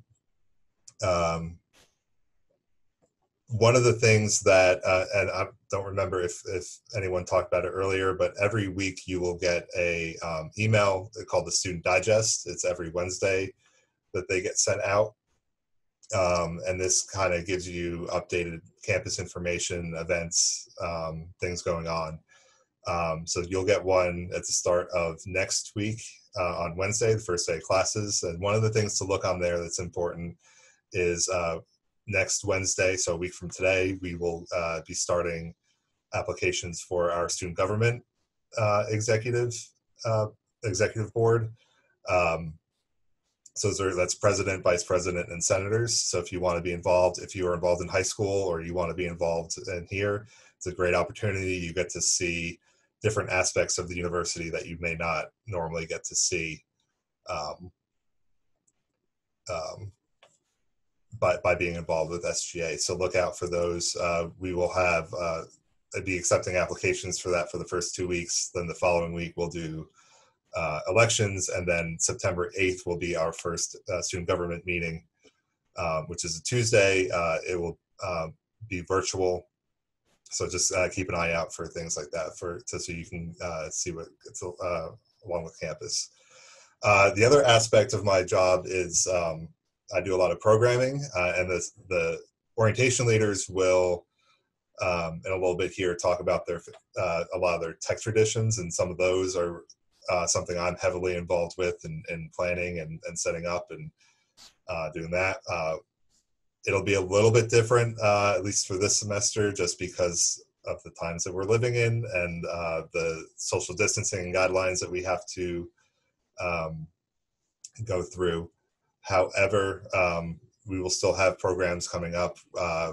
We will have an involvement fair, which will have representatives from these organizations that I talked about earlier, so that they can talk to you guys about what they do and what the type of things that they do. Lastly, of what I do is my area is called the Bear. It's the Benedum Events and Activities Rooms. I'm on the ground floor of the Benedum Center right now. This is where my office is, but we also have several rooms that students and student organizations can use. So we have meeting rooms down here that you just need to email me to use. We also have the activities room, which is has a pool table and ping pong table in there that you can go and use. Currently, because of the environment that we're in now, that's offline for the foreseeable future, but hopefully things will calm down soon and we can open that back up so you can come down here and do that between classes. With that, is there any questions from anybody?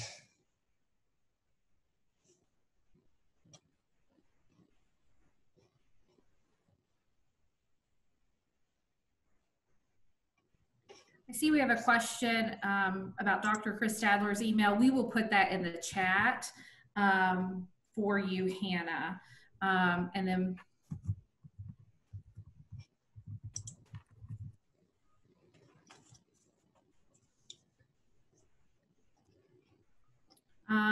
we're going to go over the tech traditions here in just a moment. What would our mailing address be if we're living in a residence hall? Is Emily still on the call? I'm working on putting it in the chat. Okay, great.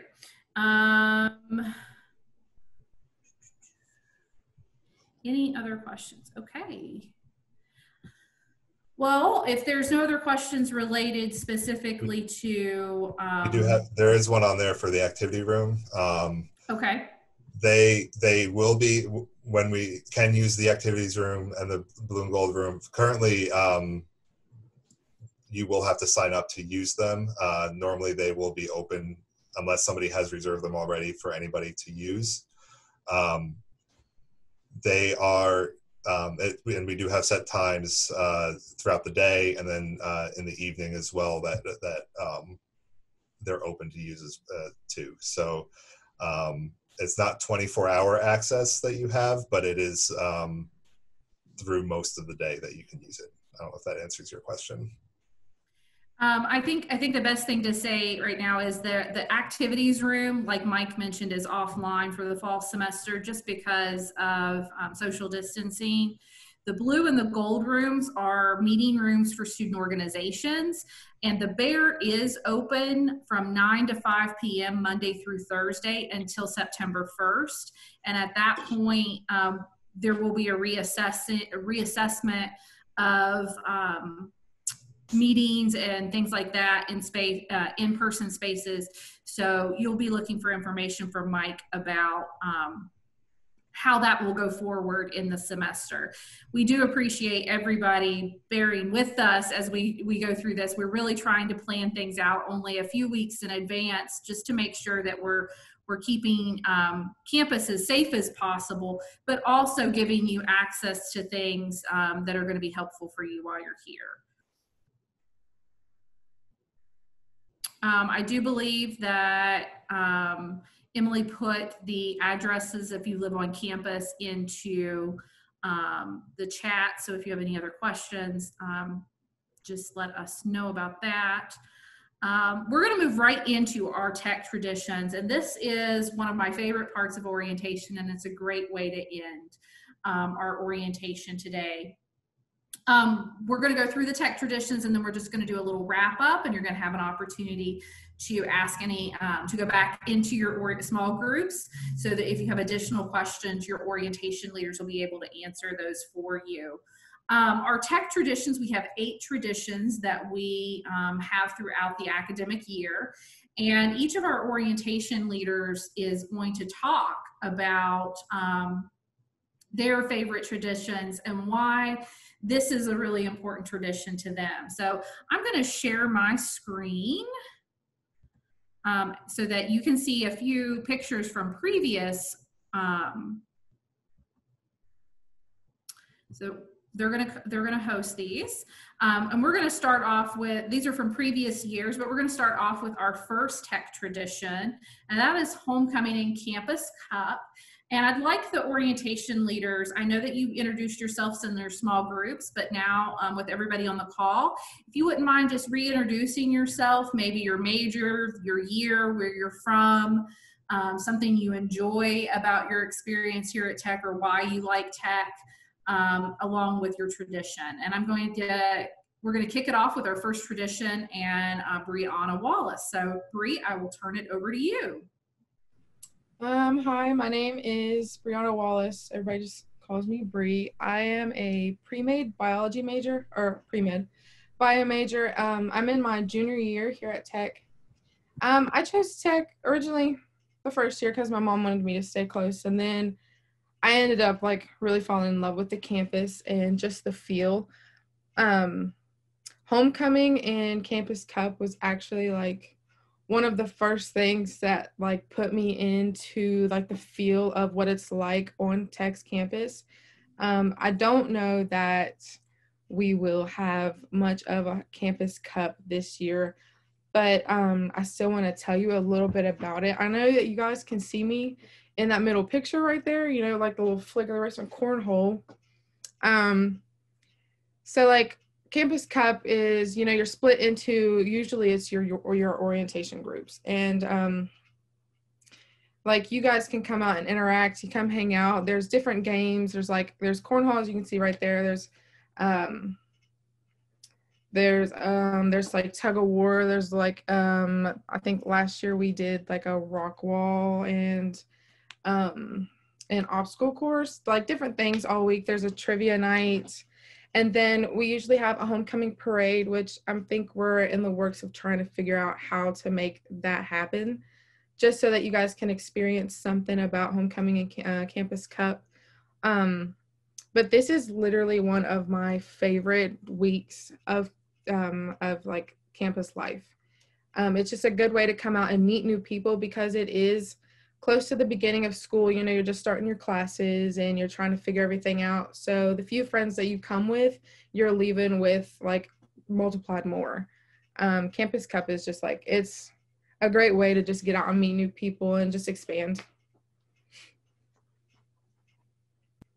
Thanks, Bri. And yes, that is Bri right there in the center showing off her cornhole skills during Campus Cup. So on to the next tradition is attending WVU Tech athletic events. WVU Tech athletes are both, they're great students in the classroom, but also on the field of play. And we have a member of the men's soccer team, Antonio, and he's going to talk a little bit about why he loves attending athletic events and what that means to him. So I'll turn it over to Antonio. Thank you, Candice. Hi everyone, Antonio, I'm from Spain. I'm majoring in mechanical engineering. And I want to talk about attending to WVU Tech athletic events. It's one of my favorite traditions because like you can go and support your friends and classmates and also see a really good quality sport level because like our teams go to national championships, win conferences. So like it's always a good, there's good games and stuff to watch.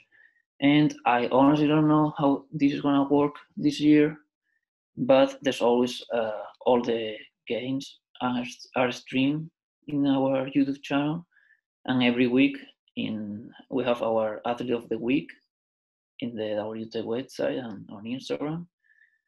And yeah, we have really nice facilities like the basketball arena, the YMCA soccer field, badminton gym, the YMCA pool. And yeah, it's always like a really good tradition from Tech. Great, thank you, Antonio. Antonio is also a tutor in the Student Success Center. So if you need some assistance with mechanical engineering, make sure you get connected with Antonio and he can assist you. Our next tech tradition is Light Up Tech, and this is always one of my favorite events. And I'm going to turn it over to Dakota Bennett for him to talk to you a little bit about Light Up Tech and why he likes this event so much. Alrighty, thank you, Kansas, and hello, everyone. I am Dakota Bennett. I'm a senior public service administration major, and what I like about tech is the sense of community and the sense of family. And Light Up Tech is one of those events that really highlights that sense of community. As you can see in the pictures, we all gather around Carter Hall and we all count down, and then the building lights up after they press the plunger.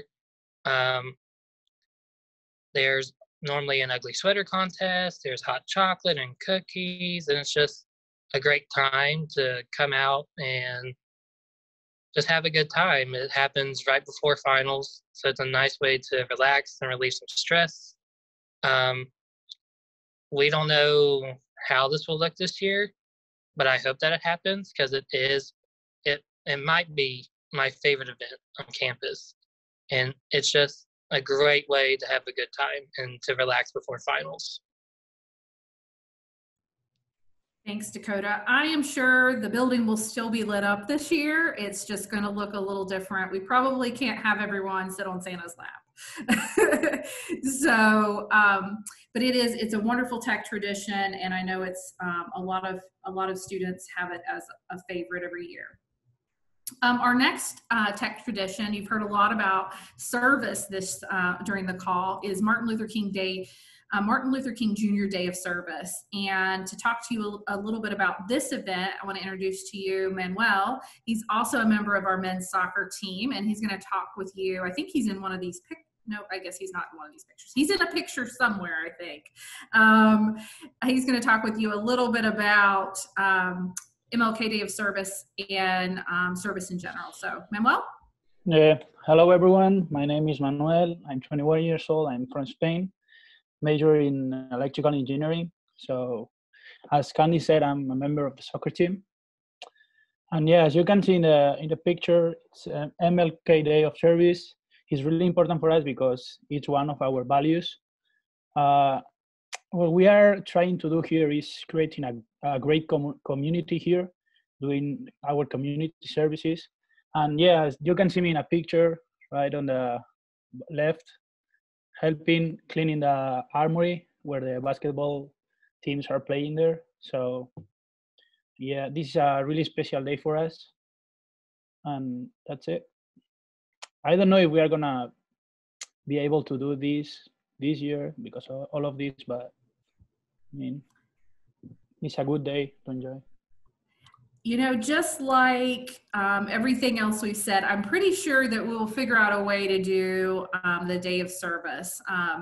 Normally we gather as a large group, we have breakfast, everyone gets a t-shirt. It's usually freezing cold.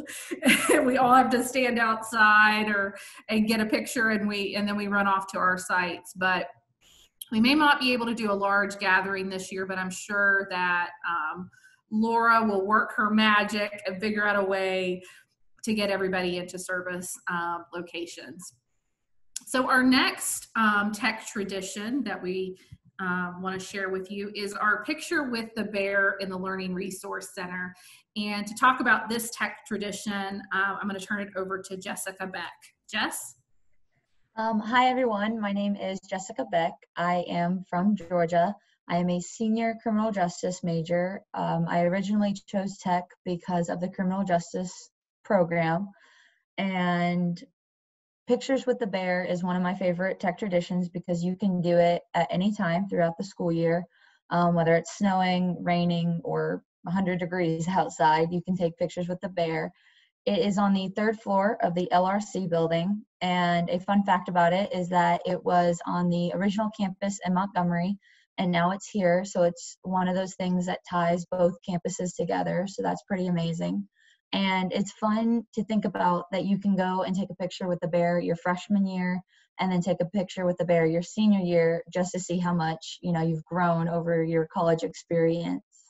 And I truly hope one day to bring my family back and take a picture with the bear with everybody. And if you look in the picture, those are some of your OLs. And then in the other picture are actually alumni. So it's pretty great that people can just come back from years of actually attending tech and still have that opportunity to take pictures with the bear.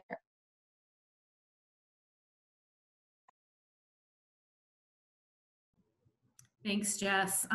Yes, that's actually a group of alumni that work at a local engineering firm, and they came to campus to visit some of our engineering facilities, and before they left, they had to have a picture with the bear. So it just goes to show you that no matter what or how long you are from campus, you always remember certain pieces. Our next tech tradition, if I can get my slideshow to move here, is studying for midterms or finals in the Learning Commons. And to talk about this, this value or this tradition is Emily Green. And I laugh because Emily is always the first to say, every time I say, who wants to talk about this? Emily says, me.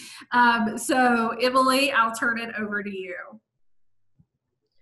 Hello, everybody. My name is Emily Green. I'm a pre-med biology major. I'm going into my junior year here at Tech. And yeah, I know this is like the nerdiest tech tradition that we could possibly have, is like studying for finals, like as if like other schools like don't do that. But but when it comes to ours, when you go to the Learning Commons, that's usually where you can pretty much find like anybody and everybody that is in your classes or that you're friends with or whatever. And there are areas of the Learning Commons that are more quiet, but for the most part, it is not always the quietest place on campus. And that's kind of partly like why it's like kind of fun to just go and like hang out there. But we do have study rooms, which they are like very quiet. You can go there by yourself, do your own thing, and not have to interact with anybody. But I typically like to interact with people, so I stay out in the main area. But yeah, so we just obviously come together during midterms and finals, and that's a good place to find some of your friends or classmates and get together and study with. Thanks, Emily. And Emily, like Antonio, is also a tutor for the Student Success Center. And so if you have questions about biology, some chemistry, maybe, right? Some, she's laughing, that you can, what was it? I said organic chemistry, probably not. You can connect with Emily in the Success Center. Our next tech tradition is Spring Fling. And to talk about this tradition, I'm going to turn it over to Michael Ecker-Randolph. Michael, along with several others on the call, is a third-year OL, and he's a senior this year, and somebody that I know I'm going to miss greatly when he graduates. So, Mike, I will turn it over to you to talk about Spring Fling. Thank you so much, Candace. So my name is Michael Ecker-Randolph. I am a senior mechanical engineering student with a minor in math. I run cross country and track here at Tech, and I'm going to talk about Spring Fling. So Spring Fling normally happens towards the end of the spring semester, and Mike Sheldon and everyone else who works with student activities puts on a great event. As you can see in the picture, there's inflatables, a mechanical bull, photo booth, so many different activities to do. There's normally either a DJ or a live band playing music, all different types of food, things that you normally won't see in the CAF. And you see in the picture on the left, there's cotton candy, there's different fair foods like funnel cake, popcorn, all different treats just to have towards the end of the semester as people are getting ready to cram for exams. So it's definitely a great de-stressing activity to do and just interact with your fellow classmates.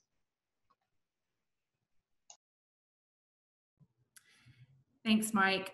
Our next tradition, our last tradition, which I think I hear probably more than any other tradition is a favorite, is our late night breakfast. And to talk about that, I'm going to introduce you to Micah. Micah, would you like to talk a little bit about late night breakfast? Yes, I'm hungry just looking at these pictures again. But yeah, like Candace said, my name is Micah Price. I'm a sophomore here at Tech. I'm a history major, and I'm a member of the soccer team. So that was part of my appeal to coming to Tech, was to play. And I also only live about 20 minutes from campus. So that's something I really liked about late night breakfast, is not only is the food awesome, it's kind of like IHOP, but way better. And there's like, you know, the big bar of food and everything. And you get to come late at night. Obviously, some people wear pajamas, which I highly recommend. It makes it even better. But it was really fun for me, being a commuting student, to get to come and kind of immerse myself in what it would be like if I did live on campus. And it was a good opportunity to meet a lot of the people that do, and to kind of hear what it's like to live on campus. And just, it's a really great social activity for sure. It's definitely one of the events I would recommend going to if you want to meet people. And if you're just interested in some really good food, I would totally recommend it. It's really fun. So even if it's 50% capacity or however they do it, I recommend being in the 50%, because it's definitely a favorite.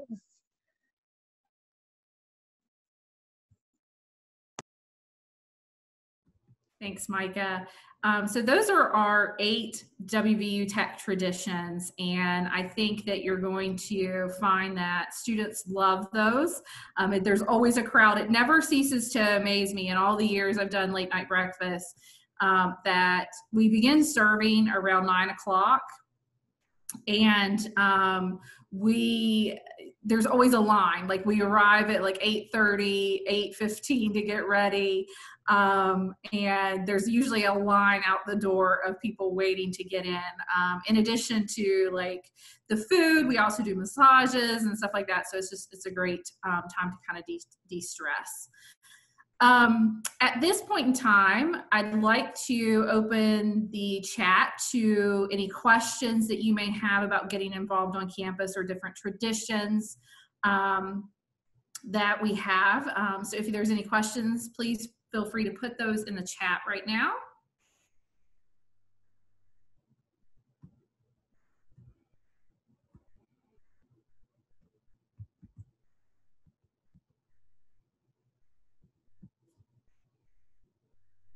If there's no questions, we are getting ready to conclude our general session for our orientation program.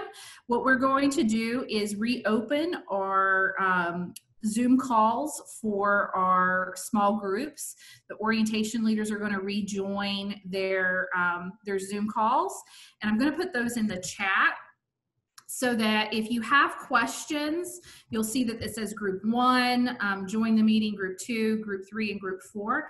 If you have questions and you'd rather ask them in your small groups or to your orientation leaders, please feel free to rejoin your calls. They'll be on those calls for a few minutes to make sure that they get any answers, getting any questions answered. They're also going to be hosting some small group meetings later this week. So, you know, I know that this is a lot of information to process at once.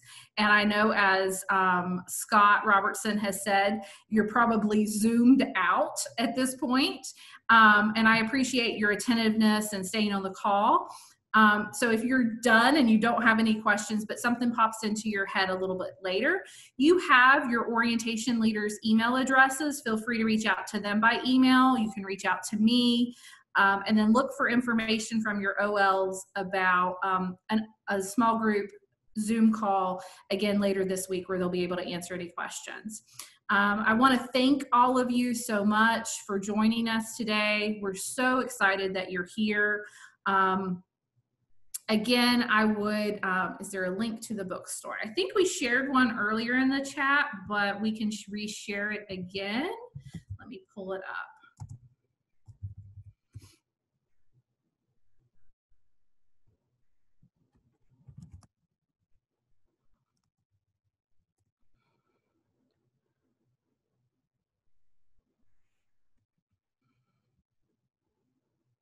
Oh, Jacoby already got it for us. Great.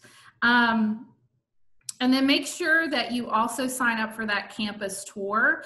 That'll be a great way for you to bring your schedule.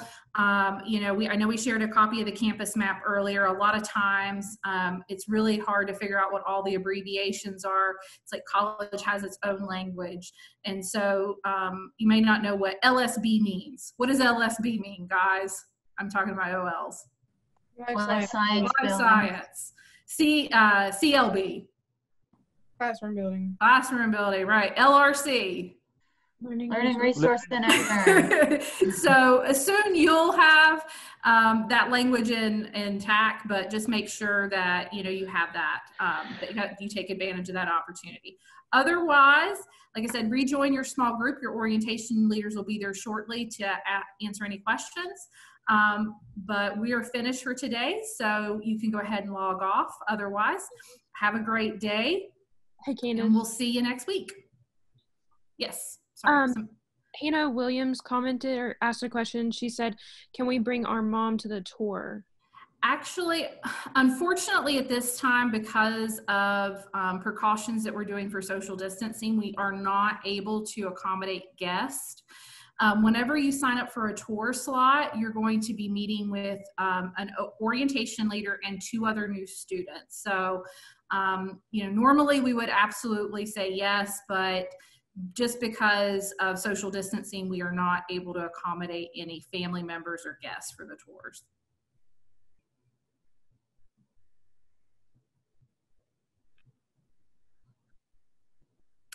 All right.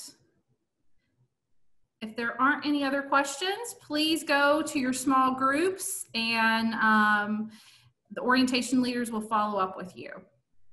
Candace, do you want me and Jacoby to wait back a little? Yeah, if you guys want to hang out for a second. Mary, do you want to hang out for a second as well?